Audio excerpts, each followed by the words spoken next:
हमारे बीच डॉक्टर संतोष बिष्ट जी हैं। अब आज बगवाली पोखर में अपनी सेवा देने आए हैं। लॉकडाउन के बीच में भी आपने टाइम निकाला है क्योंकि सरकार ने कुछ हमें छूट प्रदान कर दी है कि इस तरह की सेवाएं आप दे सकते हैं।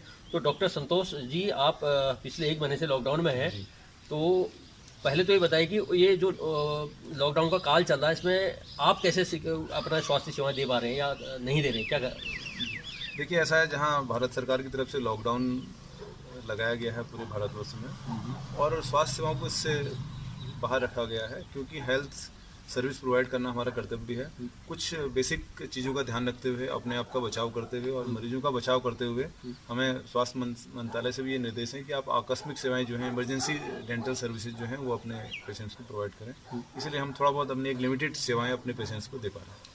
तो जैसे आपके पास मरीज भी आते होंगे, तो जो मरीज आपसे आते हैं तो आप उनके ये कोरोना के बारे में उनके साथ कैसे संवाद कर पाते हैं या क्या उनको आप सुरक्षा के उपाय बताते हैं? जरूर, बहुत अच्छा सवाल आपने पूछा। सबसे पहले तो हमने अपने वेटिंग एरिया में और पूरा अपना जहाँ भी हमारा एक पेशेंट्स जोन है, वहाँ सारे इन्फॉर्मेशन ब्राउचर्स और इन्फॉर्मेशन पोस्टर्स लगा रखे हैं कोरोना अवेयरनेस के बारे में। और दूसरा सबसे पहला काम हमारे रिसेप्शन पे होता है, हम थर्मल स्कैनर से उसका टेम्परेचर स्कैन करते हैं, जो कि एक बेसिक पैरामीटर है उसको जांचने का।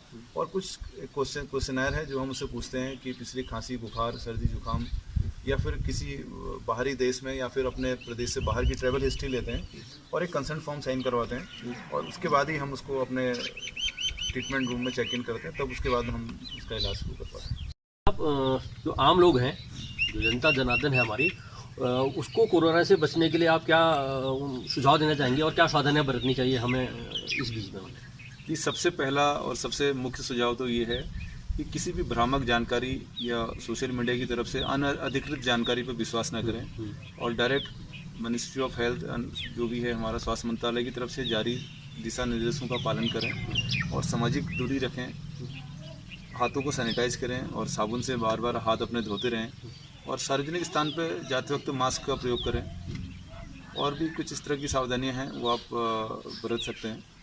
तो जैसे हम जो हमारे पास जैसे आजकल मास्क के लोग मार्केट की ओर दौड़ पड़े हैं और मार्केट में भी 1 या 2 आदमी को मुश्किल से मिल पा रहे हैं, तो अगर ये मार्केट वाले मास्क नहीं हो तो घर से वो क्या मतलब घर से अपने घर में कैसे वो कर? जी, डेफिनेटली, बहुत अच्छा सवाल है आपका। मास्क की आपकी बात करूँ कि मास्क की शॉर्टेज मार्केट में है, लोग मास्क के लिए भाग रहे हैं। ये मास्क जो मैंने पहना हुआ है, this is known as surgical mask, और अभी मार्केट में इसकी कॉस्ट 20 रुपये है।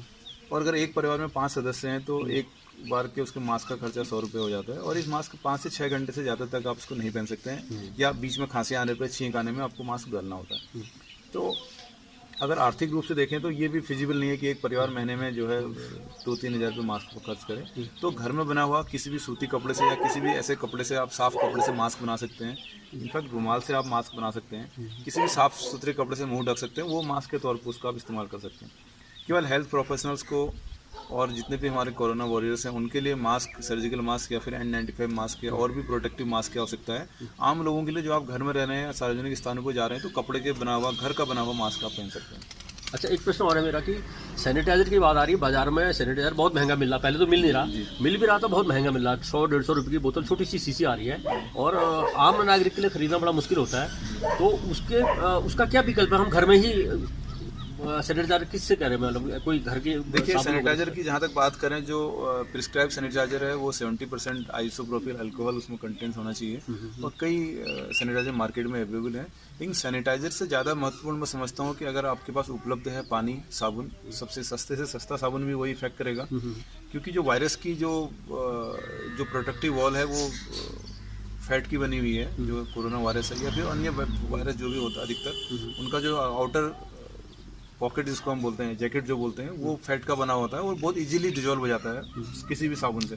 तो साबुन से ठीक तरह से हाथ धोएं, वो ज़्यादा सही है। और सैनिटाइजर का बहुत ज़्यादा इस्तेमाल करने से स्किन ड्राई भी हो जाती है, इसलिए उसमें या तो जो आइसोप्रोपिल अल्कोहल आता है, स्प्रिट आता है, उसमें स्प्रिट अपना ग्लाइसिन मिला के उसको भी सैनिटाइजर के रूप में इस्तेमाल कर सकते हैं। और बहुत ज़्यादा उन चीज़ों के पीछे भागने की ज़रूरत नहीं है जिनकी हमें ज़रूरत है नहीं, जैसे सर्जिकल मास्क या सैनिटाइजर।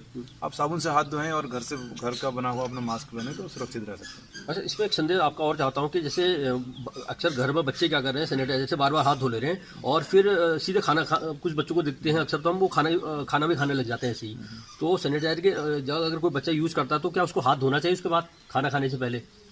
देखिए, खाना खाने से पहले साबुन से हाथ धोना रिकमेंडेड है। सैनिटाइजर की जहाँ तक हम बात करें, सैनिटाइजर में कई सारे बैक्टीरियासाइडल भी होते हैं आजकल आइसोप्रोपिल अल्कोहल के अलावा, जो हाथ को सैनिटाइज तो करते हैं, लेकिन कई सारे हमारे खतरनाक केमिकल भी हमारे हाथ में उससे आ सकते हैं। एक तो हाईली इन्फ्लामेबल होता है, अगर आप सैनिटाइजर लगा के अगर किसी जलती हुई लौ के नजदीक जाएंगे तो आग का खतरा रहता है। और कुछ देर बाद, अगर सैनिटाइजर आपने लगाया है, हाथ नहीं धोए, तो कुछ देर बाद आपको खाना खाना चाहिए। तुरंत इमीडिएट खाना न खाएं, क्योंकि उसमें स्पिरिट होता है और भी कई सारे बैक्टीरियोसाइडल एजेंट्स होते हैं, या क्लोरहेक्सिडिन ग्लूकोनेट होता है। इन सब चीज़ों की वजह से आपको दिक्कत हो सकती है। अच्छा, लोगों को प्रतिरोधक क्षमता बढ़ाने के लिए क्या घरेलू उपाय करने चाहिए? प्रतिरोधक क्षमता बढ़ाने के लिए सबसे बेहतर प्रतिरोधक क्षमता बढ़ाने का है कि आपको विटामिन सी का इंटेक बढ़ाना चाहिए। अब विटामिन सी का इंटेक बढ़ाने का मतलब ये नहीं कि आप विटामिन सी की गोलियां बाजार से लेके खाने लग जाएं। तो विटामिन सी और विटामिन डी, इनकी बहुत आवश्यकता होती है हमारे प्रतिरोधक क्षमता बढ़ाने के लिए, खासतौर पर विटामिन सी की। तो ये आपको सिट्रस फ्रूट से मिल सकता है। आप संतरे का जूस पिएं, नींबू का जूस पिएं, या कोई भी अनानास है, जो भी घर में मिलने वाले फल हैं, सेव खाएं। अमरूद अगर आप लें तो अमरूद में बहुत अच्छा विटामिन सी मिलता है। नाशपाती अगर है तो नाशपाती से ये सब चीज़ें ले सकते हैं। तो सिट्रस फ्रूट का ज़्यादा सेवन करें, रॉ वेजिटेबल्स ज़्यादा खाएं, इससे आपकी इम्यूनिटी स्ट्रांग होगी। और कोई भी एनिमल प्रोटीन, एनिमल फूड का थोड़ा सा सेवन कम करें। उसमें जो भी आपको प्रोटीन्स और अच्छी चीज़ें मिलते हैं वो इजीली एब्जॉर्ब नहीं हो पाते हैं हमारे शरीर में।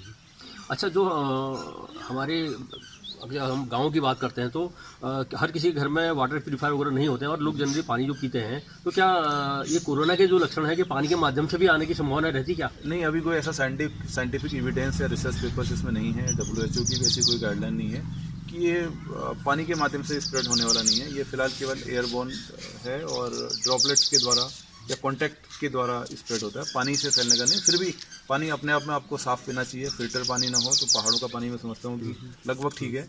अगर आप सेफ्टी के लिए चाहें तो पानी उबाल के उसे छान के पी सकते हैं, वो ज़्यादा बेहतर रहेगा।